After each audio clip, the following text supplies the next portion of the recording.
नए संसद भवन की एक्सक्लूसिव तस्वीरें सामने आई, वो आपको हम दिखाते हैं। 28 मई को प्रधानमंत्री मोदी नए संसद भवन का उद्घाटन करेंगे और इन सब के बीच कुछ नई और एक्सक्लूसिव तस्वीरें सामने आई हैं।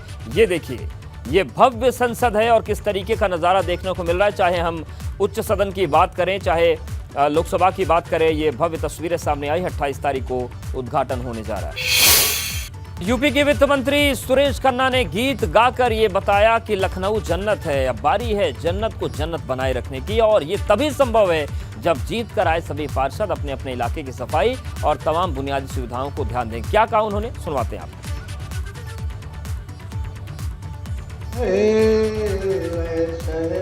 लखनऊ कि तेरा ही नाम दूसरा जन्नत का नाम है।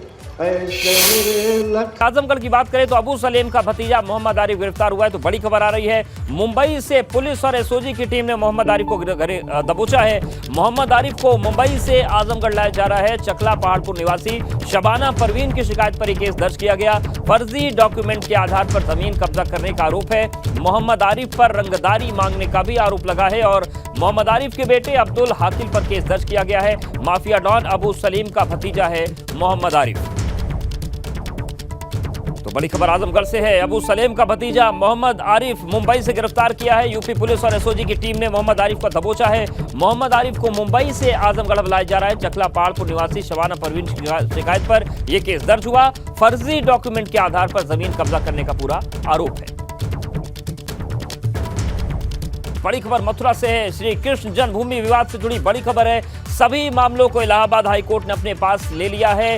राम जन्मभूमि केस की तर्ज पर इस मामले का ट्रायल हाईकोर्ट में होगा। भगवान श्री कृष्ण विराजमान की याचिका पर हाईकोर्ट का फैसला आया है और हाईकोर्ट ने मथुरा जिला कोर्ट से सभी मामलों के रिकॉर्ड अपने पास मंगा लिए हैं। आपको बता दें कि 4 याचिकाएं इस मामले में लगाई गई थी और अब इन सभी चारों याचिकाओं की जो सुनवाई है वो इलाहाबाद हाईकोर्ट में होगी। तो बड़ी खबर मथुरा से है। श्री कृष्ण जन्मभूमि विवाद से जुड़ी बड़ी खबर यह है कि सभी मामलों को इलाहाबाद हाईकोर्ट ने अपने पास ले लिया है। राम जन्मभूमि केस की तर्ज पर इस मामले का ट्रायल हाईकोर्ट में होगा और भगवान श्री कृष्ण विराजमान की याचिका पर हाईकोर्ट का फैसला यह है कि हाईकोर्ट ने मथुरा जिला कोर्ट से सभी रिकॉर्ड मांग लिए हैं और अब हाईकोर्ट में इस पूरे मामले की सुनवाई होगी।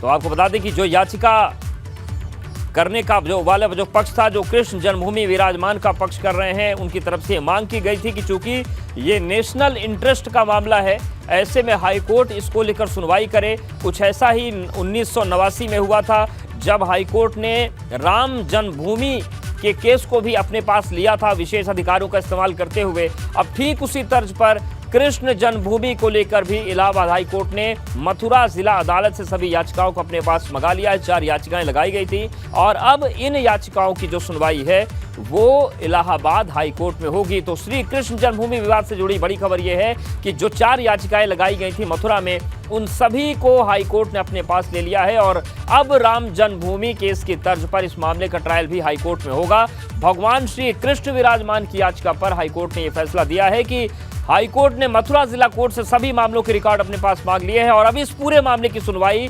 सीधे इलाहाबाद हाई कोर्ट में ही होगी। तो इसमें याचिकाकर्ताओं की तरफ से दलील ये दी गई थी कि नेशनल इंटरेस्ट का मामला है, पूरे देश भर की निगाहें हैं, लोगों की आस्था से जुड़ा सवाल है, इसमें सुनवाई तेजी से हो, बड़े स्तर पर हो। तो इलाहाबाद हाई कोर्ट ने अब सभी फाइलों को अपने पास बुला लिया है। और हमारे साथ हमारे सहयोगी मोहम्मद मोइन जुड़ गए हैं। मोइन, जिस तरीके से ये पूरा मामला चल रहा था, याचिकाएं लगी थी, क्या कहा आज कोर्ट ने इस मामले की सुनवाई के लिए?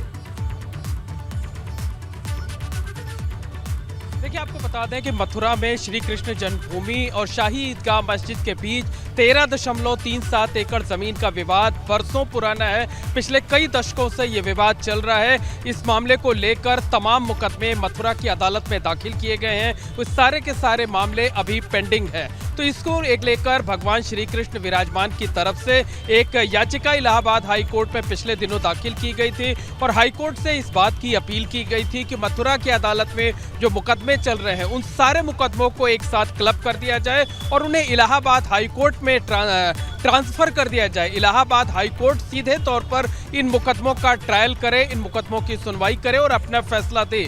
इस पूरे मामले में 2 हफ्ते पहले सुनवाई पूरी हो गई थी। अदालत ने अपना जजमेंट रिजर्व कर लिया था। अब से कुछ देर पहले जस्टिस अरविंद कुमार मिश्र की बेंच ने अपना फैसला सुनाया है और जो याचिका में मांग की गई थी उस मांग को मंजूर कर लिया है। इसका इम्पैक्ट ये होगा कि मथुरा की अदालत में 13.37 एकड़ जमीन को लेकर जो विवाद चल रहा था, जो मुकदमे चल रहे थे, वहां पर तमाम मुकदमे चल रहे थे, लेकिन उन सारे मुकदमों की सुनवाई अब सीधे तौर पर इलाहाबाद हाई कोर्ट करेगा। इस तरह हमने देखा था कि जिस तरीके से अयोध्या में मंदिर मस्जिद का जमीन विवाद का मामला था, हाई कोर्ट ने सीधे तौर पर उस मामले का ट्रायल किया था, सीधे तौर पर मामले की सुनवाई की थी। उसी तर्ज पर अब मथुरा के विवाद का मामला भी सीधे तौर पर इलाहाबाद हाई कोर्ट में सुना जाएगा। इलाहाबाद हाई कोर्ट ने अपने फैसले में साफ तौर पर कहा है कि जो मथुरा की अदालत में इस केस से जुड़े हुए जितने रिकॉर्ड हैं वो सारे रिकॉर्ड हाई कोर्ट में ट्रांसफर कर दिए जाएं, हाई कोर्ट को भेज दिए जाएं। अभी डिटेल्स जजमेंट नहीं आया है। डिटेल्स जजमेंट में ये देखना होगा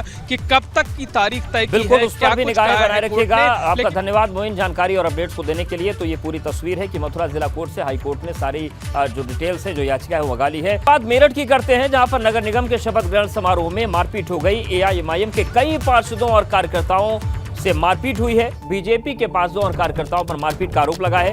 दरअसल वंदे मातरम गाने के दौरान सीट से खड़े न होने पर मारपीट हो गई। एआईएमआईएम के पार्षद और कार्यकर्ता खड़े नहीं हुए, हंगामा हुआ। पुलिस ने जैसे तैसे हालात संभाले। सीसीएसयू में ये शपथ ग्रहण समारोह चल रहा था और एआईएमआईएम के पार्षद कार्यकर्ताओं ने कहा कि किसी भी कीमत पर वो वंदे मातरम नहीं गाएंगे। 2 बार वंदे मातरम यहाँ पर हुआ था। ये देखिए 2 तस्वीरें अब आपको दिखा रहे हैं किस तरीके से देखते ही देखते वहां पर वंदे मातरम को लेकर विवाद हो गया।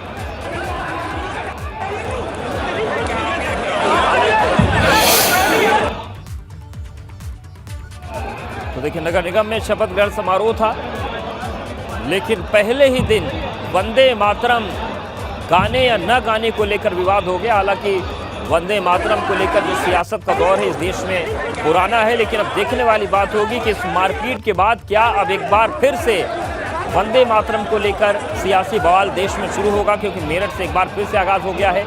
लंबी राजनीति का दौर वंदे मातरम गाने को लेकर देखने को मिला था और देखिए एक बार फिर से उसकी पुनरावृत्ति हुई है मेरठ में, जहां पर शपथ ग्रहण समारोह था मेरठ में मेयर और पार्षदों का। और यहां पर एआईएमआईएम के जो कार्यकर्ता थे उन्होंने गाने और इस गाने के दौरान खड़े होने से साफ मना किया और उसके बाद फिर बीजेपी कार्यकर्ता मारने लगे, आरोप लग रहा है, मारपीट हुई और इस पूरे मामले में अब तस्वीरें भी वायरल हुई।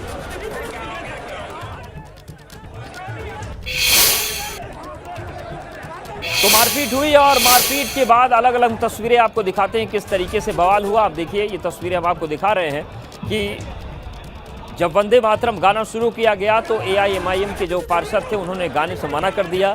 इस दौरान वो अपनी सीट से खड़े भी नहीं हुए और इसी को लेकर यहाँ पर विवाद के हालात बने और मारपीट हो गई। देखिए 6 तस्वीरें हम आपको दिखा रहे हैं किस तरीके से शपथ ग्रहण समारोह में हंगामा हुआ। भाजपा एआईएमआईएम के कार्यकर्ता आपस में भिड़ गए और पिटाई हुई एआईएमआईएम के कार्यकर्ताओं की। वंदे मातरम को लेकर बवाल हुआ था और इन सब के बीच अब जो एआईएमआईएम के कार्यकर्ता थे उन्हें फिर शपथ ग्रहण से बाहर निकाला और मारपीट के बाद एआईएमआईएम के नेताओं ने आरोप लगाया है कि प्रशासन के सामने मारपीट की गई। उनका कहना है कि इसके खिलाफ वो आंदोलन करेंगे। मेरठ नगर निगम के शपथ ग्रहण समारोह में हंगामा हुआ है। एआईएमआईएम के जो कार्यकर्ता हैं वो बेहद गुस्से में, उन्हीं से जान लेते क्या हुआ आपके साथ। साहब वंदे मातरम गाने की बात थी, हमारा कोई संवैधानिक चीज नहीं है उसको करना, कोई किसी के बिल्कुल प्रेशर में करेंगे। 2 बार वंदे मातरम करा रहे हैं साहब, अगर हमारे लोग नहीं खड़े हुए तो उनके साथ मारपीट की जा रही है, प्रशासन के सामने मारपीट की जा रही है। डीएम साहब वहां मौजूद हैं, तमाम अधिकारी वहां मौजूद है, कलेक्टर साहिब वहां मौजूद है, उनके सामने बीजेपी के लोग बदतमीजी कर रहे हैं, गुंडागर्दी कर रहे हैं, उतारू है मारपीट करने पर। साहब आपके साथ मुझे तो बहुत मारा है, मेरा चश्मा तक तोड़ दिया उन्होंने। मैं तो खड़ा था, उसके बाद भी उन्होंने कहा कि दोबारा क्यों नहीं खड़े हो रहे। मैंने कहा भाई एक दफे हो तो गया है, उन्होंने खड़े हो आप, फिर मुझे मारा उन्होंने। क्या नाम? मोहम्मद आसिफ सैफी, वार्ड नंबर 79 का पार्षद हूँ। नु कह रहे हैं यहाँ से भगाओ, इनका कोई काम नहीं है। बताओ ये सब जगह ये हालत है तो क्या होगा आगे को। नहीं मारपीट हुई है, एक खींचा है मेरा उन्होंने और हमें डाल लिया था उन्होंने। मतलब उन लोगों को हम बता रहे हैं कि भाई ये संवैधानिक नहीं है, कॉन्स्टिट्यूशन में कहीं लिखा हुआ नहीं कि हम वंदे मातरम गाएंगे। इनका सीधा ये कहना है कि जब वंदे मातरम नहीं गाया गया तो उनके साथ मारपीट की गई है और वो इस तरीके से बर्दाश्त नहीं करेंगे, चाहे उसके लिए उन्हें कोई भी बड़ा आंदोलन क्यों ना करना पड़े। वीडियो जर्नलिस्ट सत्येंद्र सिंह के साथ सनुज शर्मा, एबीपी गंगा, मेरठ। वहीं भाजपा के राज्यसभा सांसद लक्ष्मीकांत वाजपेयी ने कहा कि भारत के संविधान गाने वालों से हिचके वालों पर कार्रवाई करना जरूरी है और उन्होंने कहा कि वंदे मातरम के विरोध में नारेबाजी करना गलत है। मेरठ नगर निगम के शपथ ग्रहण समारोह में एआईएमआईएम के पार्षद और कार्यकर्ताओं का आरोप है कि बीजेपी के पार्षद और कार्यकर्ताओं ने उन्हें खूब पीटा है और उनसे जबरन वंदे मातरम कहलाने के लिए कहा है। इसी पर हम बात कर लेते हैं। लक्ष्मीकांत वाजपेयी हैं राज्यसभा सांसद। डॉक्टर साहब, क्या हुआ ये? कोई घटनाक्रम नहीं हुआ है। सच तो ये है कि भारत के संविधान के नाम पर उनको शपथ लेनी है और भारत के संविधान के प्रथम पृष्ठ पर उल्लिखित वंदे मातरम को गायन करने में उन्हें हिचक है। किसी भी तरीके से जायज नहीं ठहराया जा सकता। उनको भारत माता की जय और वंदे मातरम बोलना होगा, ये मेरा निवेदन है। और अगर इसको नहीं बोलना चाहते तो शांति से चुप खड़े हो जाएं। अगर जवाब में नारे लगाएंगे तो जवाबी कार्रवाई जरूर होगी। ये गलती है यहाँ के आयोजकों की। उन्होंने जिस व्यक्ति को वंदे मातरम गायन करने की जिम्मेदारी दी उसे वंदे मातरम आता ही नहीं था। पता नहीं कहाँ से स्वरचित स्वघड़ित उन्होंने वंदे मातरम गाना शुरू कर दिया। कार्यकर्ता के नाते, एक राष्ट्रवादी पार्टी के कार्यकर्ता के नाते मेरा कर्तव्य था कि मैं जाकर सामने खड़े कहूँ और मैंने उसको प्रतिवाद किया और दोबारा वंदे मातरम का गायन, शुद्ध वंदे मातरम का गायन हुआ है और भारत माता की दृष्टि से उनका सम्मान हुआ। डॉक्टर साहब, आखिरी सवाल मेरा ये है कि जिस तरीके से एआईएमआईएम का कहना है कि हम वंदे मातरम नहीं गाएंगे चाहे कुछ भी हो जाए, कह रहे हैं कि बीजेपी के कार्यकर्ताओं ने मारपीट की है, हम लोग जाकर तहरीर देंगे, अगर नहीं होता है तो फिर प्रदर्शन करेंगे। वो तहरीर दें, उनका अधिकार है। साबित करें, उनका अधिकार है।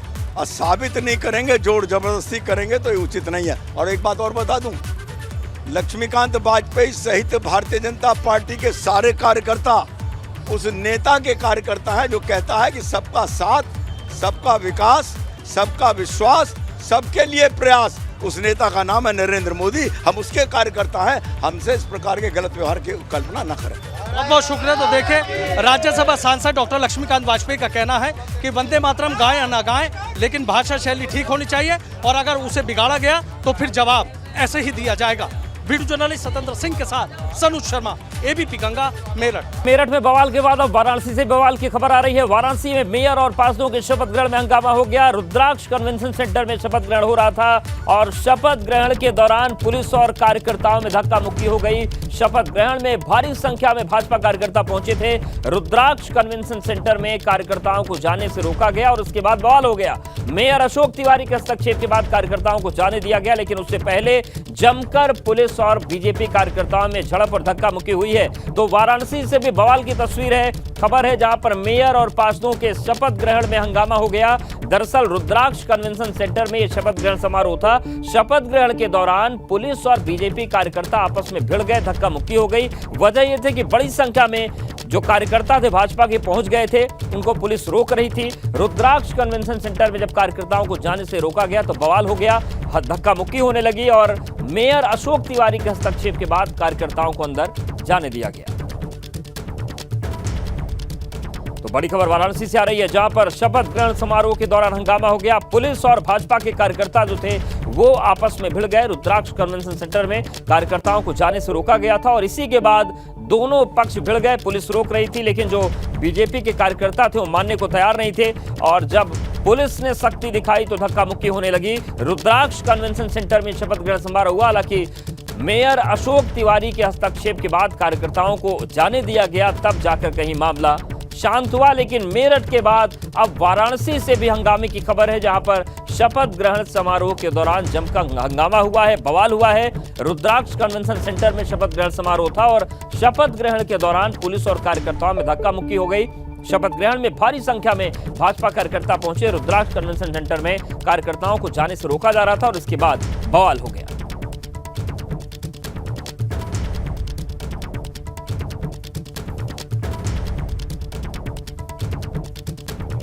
तो बड़ी खबर वाराणसी से है, जहां पर शपथ ग्रहण के दौरान हंगामा हुआ है। दरअसल रुद्राक्ष कन्वेंशन सेंटर में भारी संख्या में बीजेपी के कार्यकर्ता पहुंच गए थे और जब हालात बिगड़ने लगे पुलिस ने रोकने की कोशिश की, लेकिन नाराजगी बढ़ गई बीजेपी कार्यकर्ताओं की और धक्का मुक्की होने लगी। और ये देखिए आप तस्वीर, इतनी बड़ी संख्या में कार्यकर्ता पहुंच गए कि उनको रोकना पुलिस की मजबूरी थी। सुरक्षा के लिहाज से इतने सारे लोगों का अंदर जाना ठीक था नहीं, लेकिन ये देखिए किस तरीके से जब पुलिस ने सख्ती दिखानी शुरू की तो बवाल के हालात बन गए। देखिए रुद्राक्ष कन्वेंशन सेंटर जो है वाराणसी का, वहां की हम तस्वीर आपको दिखा रहे हैं। पूरा हॉल खचाखच भरा था। इसके साथ ही साथ जो एंट्री पॉइंट है वहां पर बड़ी संख्या में, हजारों की संख्या में कार्यकर्ता पहुंचे और आप देखिए फिर किस तरीके से यहां पर विवाद के हालात बने। जो कार्यकर्ता थे वो घुसने की कोशिश कर रहे थे, पुलिस ने धक्का मुक्की की। आप देखिए किस तरीके से फिर लोगों को धक्का दे देकर बाहर निकाला गया। बड़ी संख्या में कार्यकर्ता पहुंच गए थे। हालांकि फिर मेयर अशोक तिवारी ने जब हस्तक्षेप किया तब लोगों को अंदर जाने की अनुमति मिली। ये तस्वीर हम आपको दिखा रहे हैं वाराणसी की, जहां पर शपथ ग्रहण समारोह के दौरान जमकर हंगामा हुआ। बड़ी संख्या में कार्यकर्ता पहुंच गए थे रुद्राक्ष कन्वेंशन सेंटर। वो अंदर जाना चाहते थे लेकिन भीड़ के चलते पुलिस ने रोक रही थी। और देखिए उसके बाद कैसे देखते ही देखते यहाँ पर बवाल हो गया।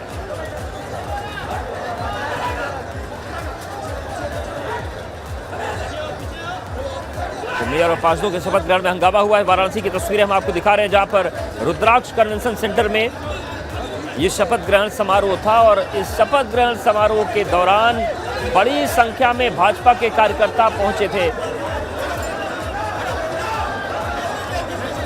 और हमारे साथ हमारे सहयोगी संतोष जुड़ गए। संतोष, ये क्या हुआ था यहाँ पर, क्या पूरी तस्वीर बनी है? वाराणसी में नगर निगम चुनाव बीतने के बाद आज मेयर शपथ ग्रहण समारोह है। वाराणसी के सिगरा क्षेत्र में रुद्राक्ष कन्वेंशन सेंटर है, वहां पे शपथ ग्रहण समारोह का आयोजन किया गया है। भीड़ अत्यधिक होने के कारण और जिन्हें बुलाया गया उससे बहुत ज्यादा भीड़ वहां पर इकट्ठा हो गई, जिसके कारण जो व्यवस्था फैल गई। और भीड़ को नियंत्रित करने के लिए पुलिस ने लोगों को, बल प्रयोग नहीं कहा जाएगा, उन्हें वहां से हटने को कहा, जिसके बाद थोड़ी सी अव्यवस्था हुई और अब स्थिति पूरी तरह सामान्य है। अंदर हाल पूरी तरह भरा हुआ है, 1000 लोगों की क्षमता, और जबकि बहुत ज्यादा भीड़ है और सभी लोग उस शपथ ग्रहण समारोह में शामिल होना चाह रहे हैं। वाराणसी नगर निगम में पार्षदों की 100 सीट है, तो 100 पार्षद के अलावा उनके अपने जानने वाले भी बहुत अधिक मात्रा में वहां पे पहुंच गए। बिल्कुल, और वो तस्वीरों में देखा जा सकता है कितनी बड़ी संख्या में लोग पहुंच गए थे। शुक्रिया आपका संतोष, जानकारी और अपडेट्स को देने के लिए।